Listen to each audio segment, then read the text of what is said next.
But you see any birds that look interesting to you? Well, I guess interesting. Hive beetle make me nervous. I'm like, is that they pests? It is they pests. They got 2 major pests. That ain't good. I didn't know they can get pests. It's wild. We'll probably go more into the pests in the next class, but I'm gonna tell you about them, of course. So, they about to 30 down. So,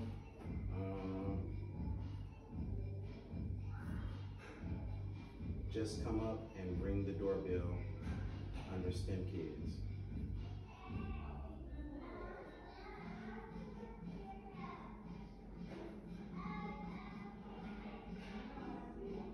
Under STEM Kids. So, all right, let's talk about the hive beetle first. So the hive beetle, you can look it up on your phone. Just type in hive beetle, of course. It's like this little beetle, obviously. And I forgot what its life cycle is, but I want to say its life cycle usually has to deal with under the beehive. And then they grubs on the beehive and they come out and come like out. Under, like on the ground, or like on the ground. So it's something like why that. do they like being under the beehive? The hive beetles, because the honey drip or something. Not the honey drip. They actually be in the beehive. Their life cycle is, I think when they're grubs, they're under the beehive, something like that. But the main thing with them is they actually be in the hive. And a lot of What's times, the likelihood that they're gonna? I don't do well with pests. I had, what is them called? 100% you don't have hive beetles. Oh my goodness. And varroa mites, 100%. Probably got varroa mites now. The hive beetles will be there soon, but it's nothing to worry about. So usually a lot of times this is my mating box, so this isn't the whole thing, but same idea. When you take the top off, a lot of times you will see the hive beetles like here, they're not all over the place, but you might see like 1 or 2, they might be up here. How do you know it's to the point where it's like a big issue? When you see them all the time and they all over the place. At that point it's too late, isn't it? At that point it's too late, but if you see them in there, you can kill them, but you know it's do more. But the main thing you want to see with your bees, and this goes into the bee behavior, is them protecting it. You know what I'm saying? So if you see the hive beetles like here, you know what I'm saying?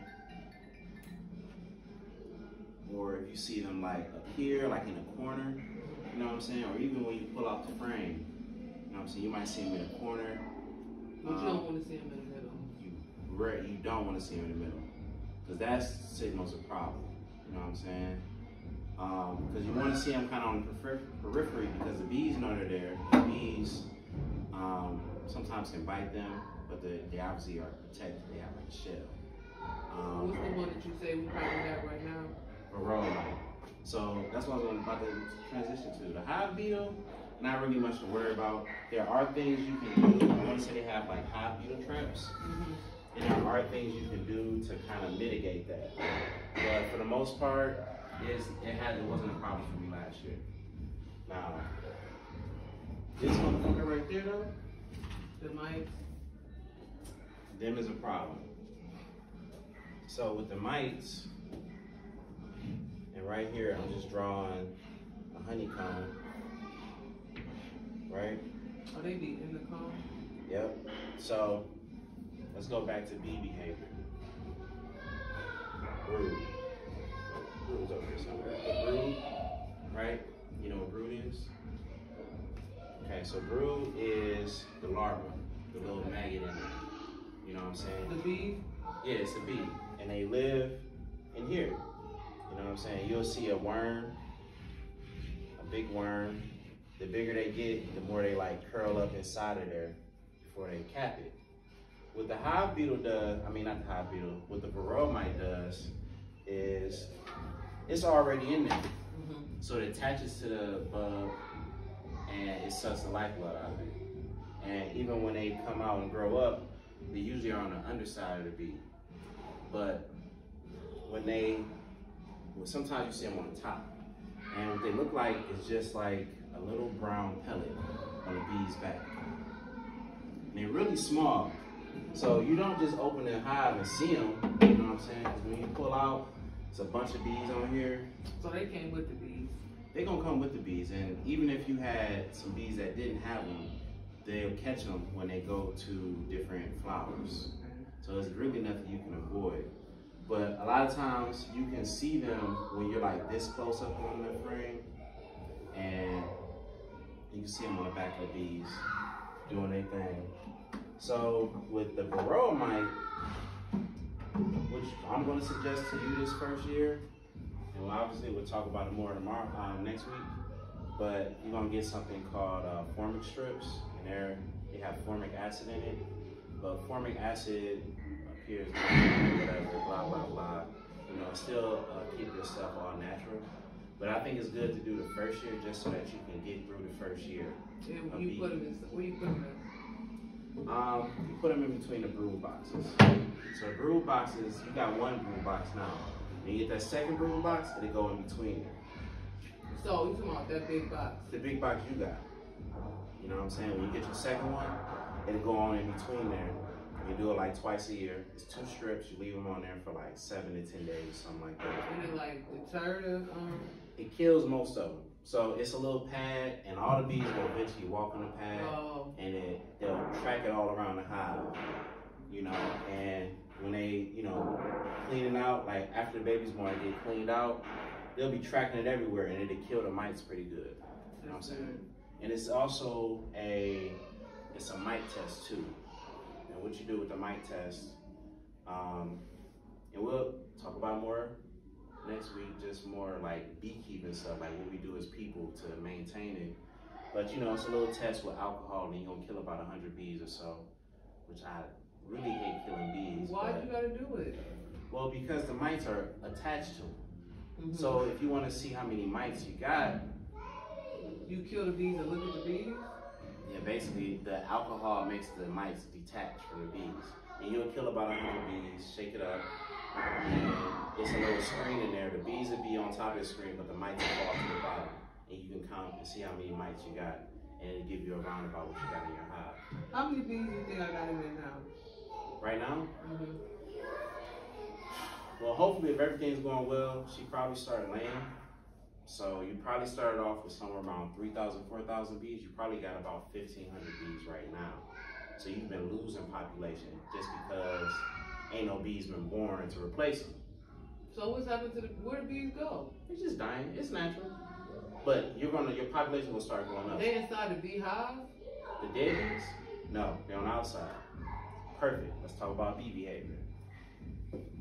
So, you know the class of bees? The caste system of bees? I know the queen is, I saw a bee movie, but I know the queen is the queen, and I don't remember nothing else from the movie. Okay, what about workers? Ain't everybody else a worker?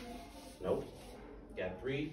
You got the queen, you got the workers, which is all her daughters, and you got the drones, which is just the boys. Okay? So what was your question again? When they die outside. Yeah. Yeah, so the workers do everything. The queen lays the babies, and she picks the sex of all the babies. Okay? And the drone, you know, the drone is basically the penis, the dick of the whole hive. You know what I'm saying? Because that's all they do. They really are just there to spread the seed out. They don't do anything. But the workers, going back to the workers, they handle everything. So picture a hive like a city. So Almost everybody is a worker. Pretty much. Everybody you don't see except the queen, and you can see some drones. But think about a city. Somebody got to take the trash out, somebody got to do the food, somebody got to do everything. Somebody got to take care of the babies. All that happens inside the hive. So the dead bees, if a bee dies inside the hive, they have this called undertaker bees. And they'll take the bee, and sometimes it's dead, they just fly it out. But sometimes you'll see a bee that's alive, but it's just old. And you can tell it's old because the hair off the back is bald. They will grab that mother sucker, and that motherfucker will be fighting, like, oh, I want to go. And they will take it, they might drop it off right in front. I've seen them carry them 10, 15, 20 feet away. Sometimes I see them carry a bee and just go. let me call my mother because she should have been right now. And my daughter was so good about they about to cancel it. Okay. This has been a crazy 2 weeks for me, so. I was happy when I saw rain this morning, but yeah. It's going down from there. It's alright. Where you at? Look in the drawer behind. Look in the office in the drawer.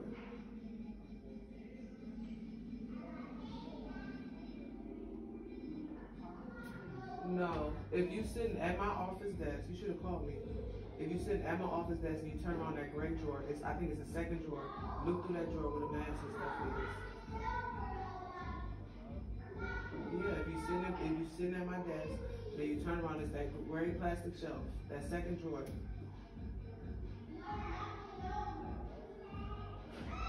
Well, look through them 3 drawers. I told the doctor's gonna be there at 9:30. Alright, so I don't know. Hopefully they see you. I told him he's gonna be there at 9:30 because I like my keys in the car. Call me when you outside, when you got my keys. The Aldi's that's right on the corner from our house, man. Yeah. I'm in that plaza. You see the car, the lights going off. Hopefully they still going off. The battery ain't dead.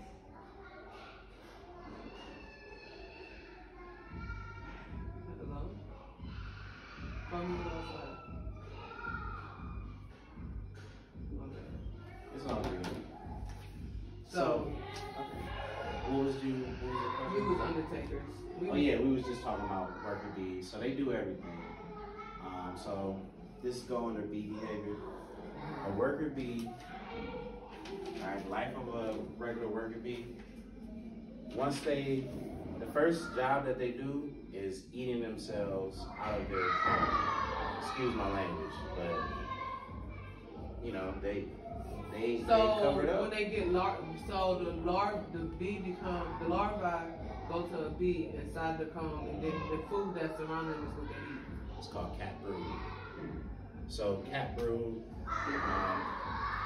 is when it's covered. You know what I'm saying? And you give it kind of like a little brown cover. You know what I'm saying? And that's where they go through their metamorphosis. And they eat out the cap, let themselves out, and they'll walk around, but they'll eventually come back and clean that out. And the first part of their lives, they take care of the younger bees. Okay, so they'll feed them honey or nectar. Okay, and the way they get the nectar is obviously a worker bee will go out and forth, but when they come back in the hives, they throw it up into another worker's mouth. So that's how. It's just a The chain. larvae is in the thing by itself. Mm-hmm. And then they put the honey in there. Nectar. Swimming around. But there's different kinds of nectar. But the first one that they put in there is royal jelly. And that helps them develop to a certain stage. The queen will eat more royal jelly. You know what I'm saying? They'll give her more royal jelly. And that's how she develops into a queen. You know what I'm saying? So it's basically for the queen and for the babies? It's for the babies and the queen. Yep. So, but that's that with the cat brood. So I'm gonna go through some of this vocab real quick, and that'll help you, give you a little picture of what to expect with the bees. So a swarm is when the queen bee leaves. Okay, and a swarm, this is really, as an urban beekeeper, this is really the most important thing right here, is controlling the swarm. We'll talk about that next week. But what happens is, when the hive gets too full, all right, it's not enough space, okay, and as you see, you're gonna see your population, boom, it's gonna get crowded, and that's why you gotta add another box. But if you don't add another box, they're gonna get crowded. And when they feel crowded, it signals them to start to swarm.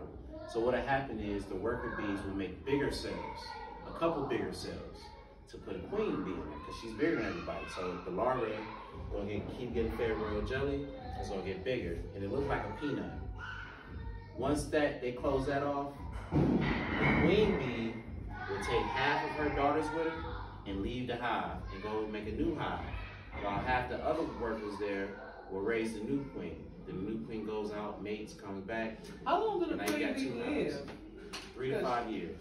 She She moving from hive to hive like she gonna live forever. She lived for 3 to 5 years. How long do the regular bees live? 45 days tops.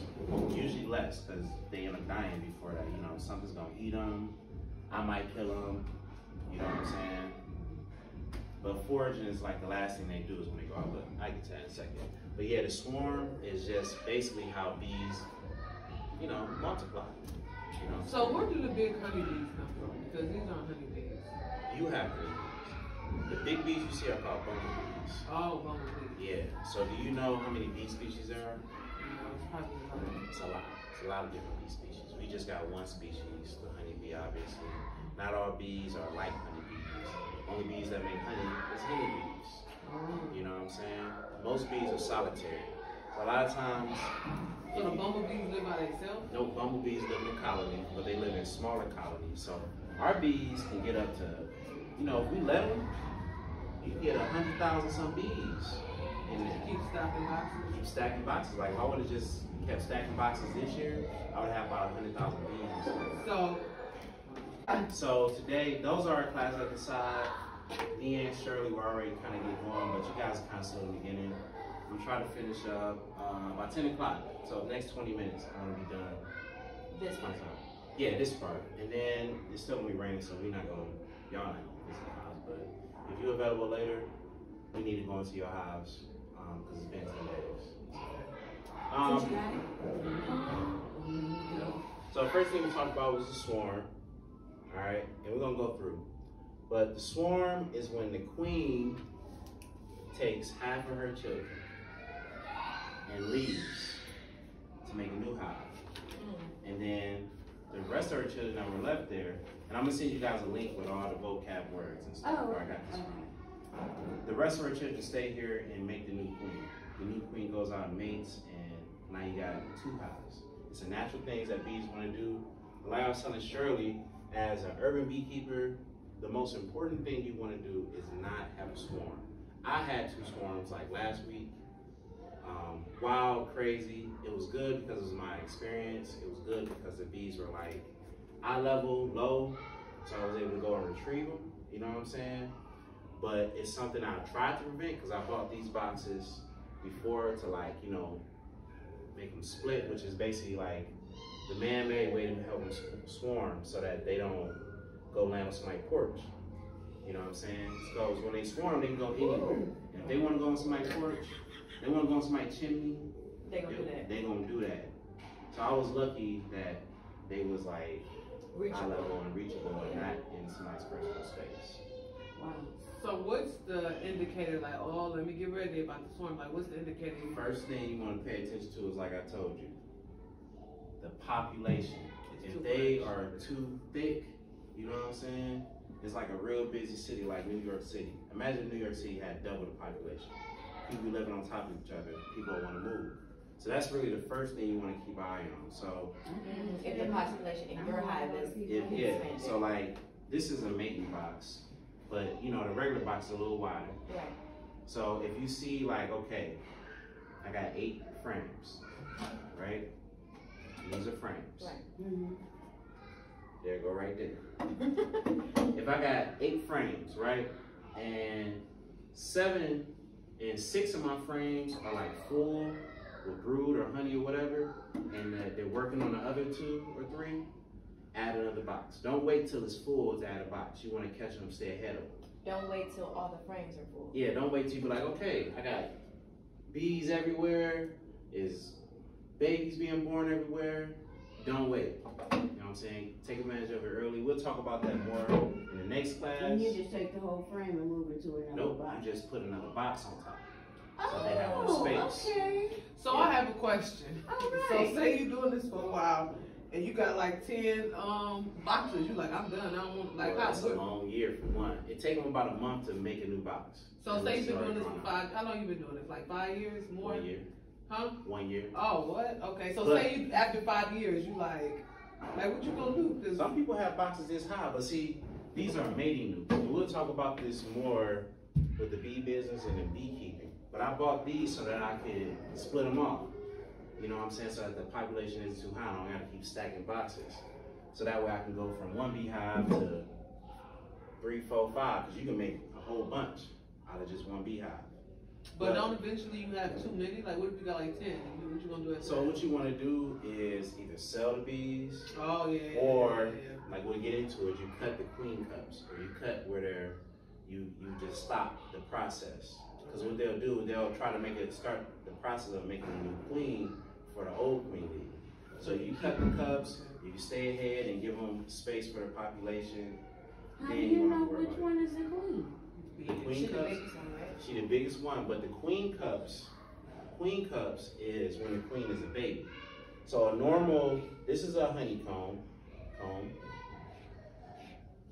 right? Mm-hmm. And it's usually a baby in here. It starts off as an egg, and it looks like a piece of rice, and then it grows, you know, y'all saw that. It grow until the damn baby too big, right? That's what a regular worker bee. Now, that's flat on the frame like that, right? When they make a queen cup, it look like a peanut. You know, like literally, looks like a peanut and it's hanging down. You know what I'm saying? Usually at the bottom, but sometimes I can just build it, but it's just hanging down. It's like, that's a queen cup. They gonna get you. You start cutting their queens up, they gonna get you. No, you just, whatever, cut it off. They ain't even paying attention. But anyway, but yeah, so that's the main thing with the swarm. This is the most important thing, is to prevent the swarm, because it's all fine and dandy when you're giving people honey and shit, and people come into your place to tour, but motherfuckers will be mad, excuse my French, when a swarm is on their front porch. I'll be mad. I'm like, we in Jumanji? But it's usually now. Now it's just swarm time in the spring. So anyway, moving on. Next one is the smoker. So what I wanted to do today is when we went to the beehive was to let you guys try to light the smoker. You got a smoker in your bag. Oh, do I? And the bag already got the bag I got that you had, it was a smoker in there. But them is like $15, $20. Smell good. I ain't got no smoker. You know, like You should? That little white bag they gave you? Okay. Well, we're not gonna need it today, but you might want to go on copy. Smell like barbecue. exactly. And I can get on Amazon first. I get on Amazon. Amazon? Yeah. Go on Amazon and get you. I'm gonna show you guys a video before we go. But that's good. I can get it like that, or is it like a special place? Nope, just get it off Amazon. I'm gonna show you guys how to light that with this video before we go. Hive beetle, me and her talked about it already, but hive beetles are a pest of the bees.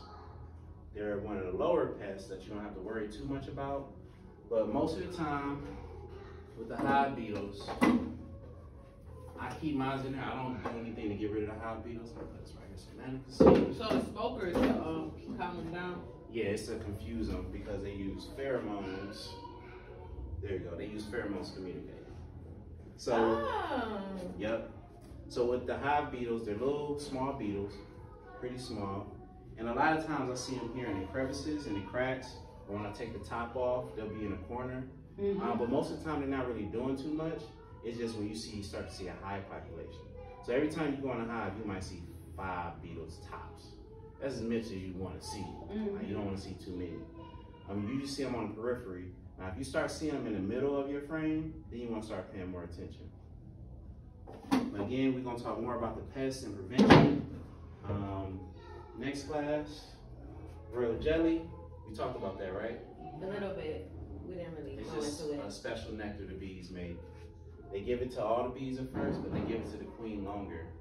It makes her bigger. You know what I'm saying? I forgot how long they give it to the drones, which is the boys, but people sell royal jelly too. I don't know how to get it out. So don't ask me. But that's just one thing the queen's got. The next one is a queen excluder. Maybe that's something that we can, something in the future. Definitely. Because royal jelly is supposed to be like gold. Yeah, it is like Well, gold. I'm sure you can But it's find not out how to much. do it online. Yeah, it's probably not that hard, but it's not much. So you gotta, it's probably a whole process. That's probably why it's so expensive too. Yeah, because you probably gonna have to stimulate the bees to make a bunch of royal jelly. You know what I'm saying? So that's just my guess. Okay. This right here is a queen excluder. Okay? Now this isn't needed, but it's a good tool to have because it helps you do splits. You know, and splits is just a man-made way of making a swarm. But you put the queen excluder on there, and it does that. It keeps the queen out. So it lets the worker bees come through, but they keep the queen down there. So if you got honey, if you want to make honey, you might get a queen excluder. Why would she come out anyways? Well, she won't come out. It's another box on top of here. So all this is inside. This just keeps her in the lower box. Oh. Because a lot of times when you have honey at the top, right? It keeps the queen down there from laying babies in here. But most of the time she won't. And if she does, it'd only be a couple. So when I did my honey last year, it was a couple, like, you know, eggs, larvae and stuff in there. But it wasn't a lot to make it change the taste of the honey. So it keeps the population down and make the honey taste good? It don't keep the population down, it just keeps her separate from the honey. So she don't lay eggs. So should I get one of those? You don't have to, but you can. You know, first start off doing this. Yeah, first start off doing this and see if you like it first before you go and get a queen excluder, because you're not gonna really need it. This right here, when you put it on there, the bees will make wax around it. Oh, so that's what you're looking at as beeswax. Okay. So the next thing is propolis. Now the bees make a bunch of stuff, not just honey. They make beeswax, they make honey, they make royal jelly, they also make propolis. And propolis is probably my favorite thing. So what I want to do is have you guys come up and I'm gonna show you guys how to, a little hands on, show you guys how to do this, right? So propolis is super sticky. Propolis is the bee's defense, okay? There's some propolis on here. The propolis is what they use to seal up their house. And the propolis is antiviral, antifungal, antibacterial. Yes. So as you become a beekeeper and you start to touch these things, this stuff is going to start to become a part of you. So do people use this stuff? The propolis? Yeah. Yes. One more time. What they use it for? Health benefits. You just eat it. Because antiviral, antifungal, antimicrobial. You know what I'm saying? Natural medicine. Natural medicine. The bees are medicine. Okay? Even their bee stings are medicine. Yeah, I'm gonna need some. Cause you said yeah. So just keep being a beekeeper. Yeah. Right. I'm gonna take a couple for the team. And a bee sting hurts. It's a very sharp pain. You're like, oh, damn. Yeah. But then it kind of go away. Yeah. And then a couple minutes later, it'll get a little red. Yeah. You gotta take the thing out. The stinger? I would.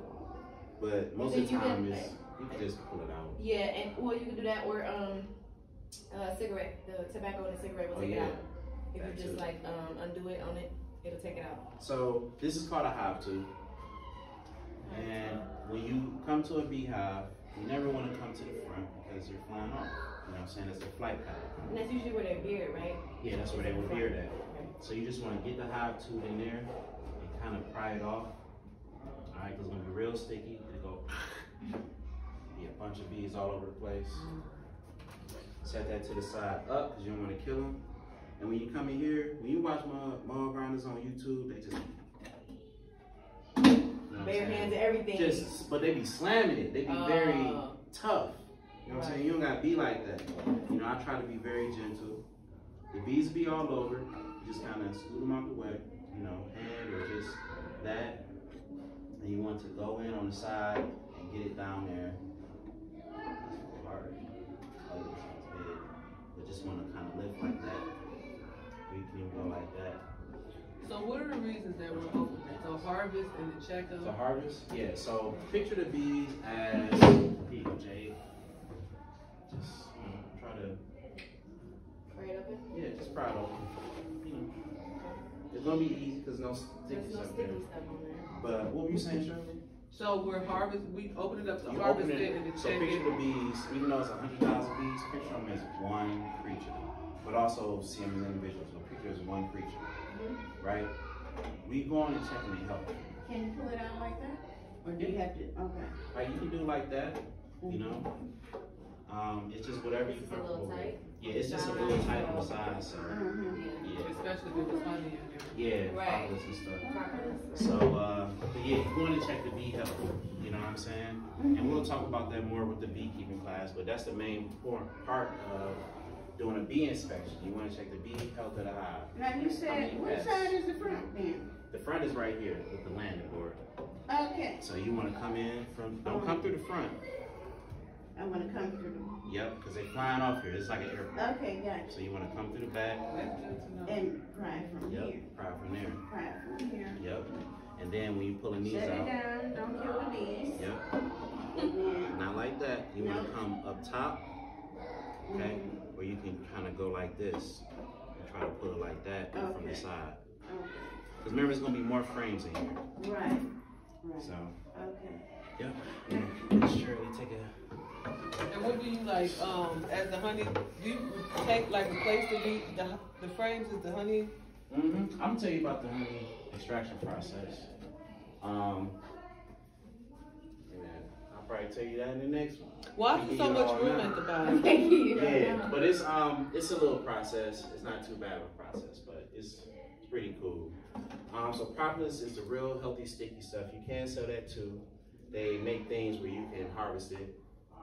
Pheromones. So bees communicate with pheromones on the bottom of their stomach, the bottom of their abdomen, I believe.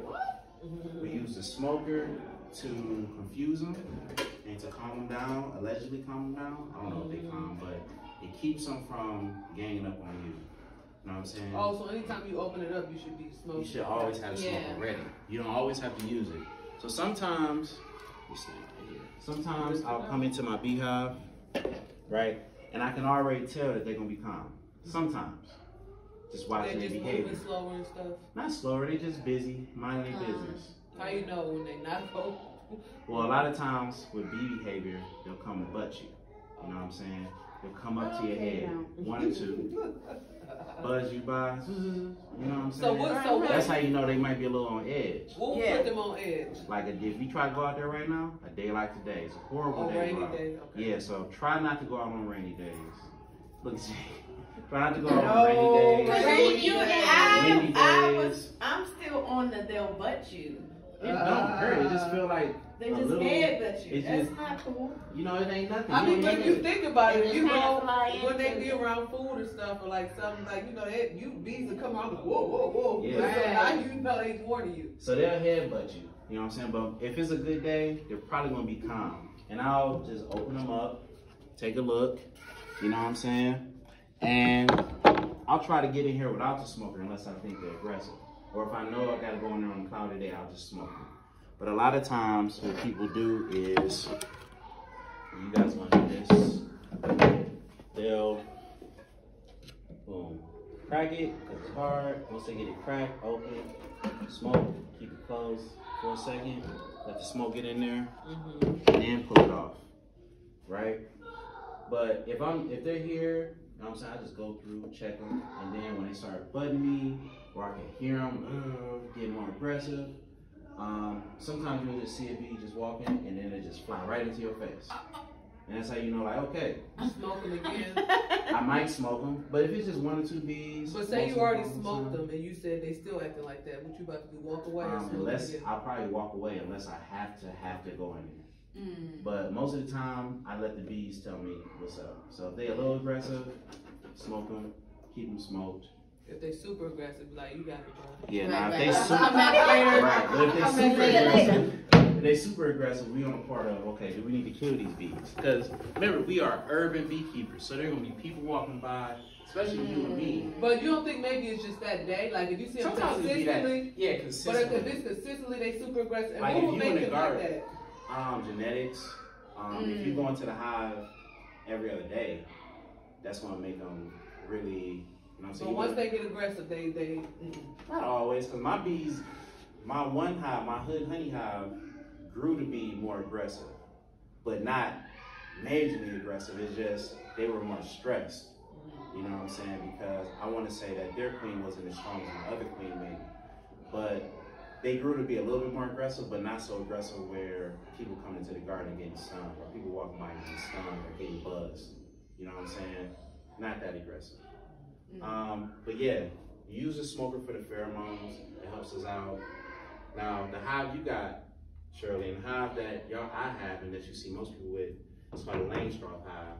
Some might do a Langstroth hive. Oh, I see it now. Yeah, some white dude named Langstroth allegedly invented it. Allegedly, come on now. With the you know what I'm saying?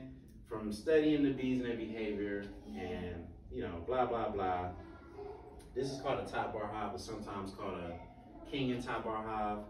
Also invented by white people in Kenya, allegedly.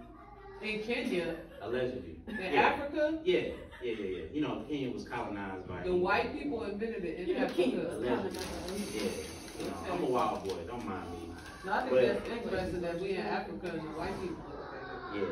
So the top bar hives are more long versus tall, and the top bar hives are good for like wax. It's more natural for the bees because it mimics like a log. The Langstroth hives are better for honey production. So depending on how many, if you guys get into beekeeping, definitely experiment with it. I'm gonna give me a top bar hive probably next year. The top bar hive is just long. You still got these frames. The top bar hive is better for what? It's just more natural for the bees. Can I do my second one, the top bar hive? Like your second beehive? Yeah. You gotta get that you a top bar hive. I want some beeswax. Yeah. Yeah. And then another thing with beeswax is if you're trying to get beeswax, you don't use foundation. So foundation is this white thing right here. This is good for honey because it keeps the hose onto it, and then you can put it in a honey extractor which spins it around. But without, just take out this plastic part, that's good for wax production because then instead of this, build on top of this, it'll just be wax in between. Can I have both? Like you can have both. Okay, yeah. So have some ones for honey and then ones for wax in the same hive. Okay, Yep, you can definitely have both. You can do it now then. Yeah. Yeah. So, but I would definitely, but anyway, we'll talk about that later.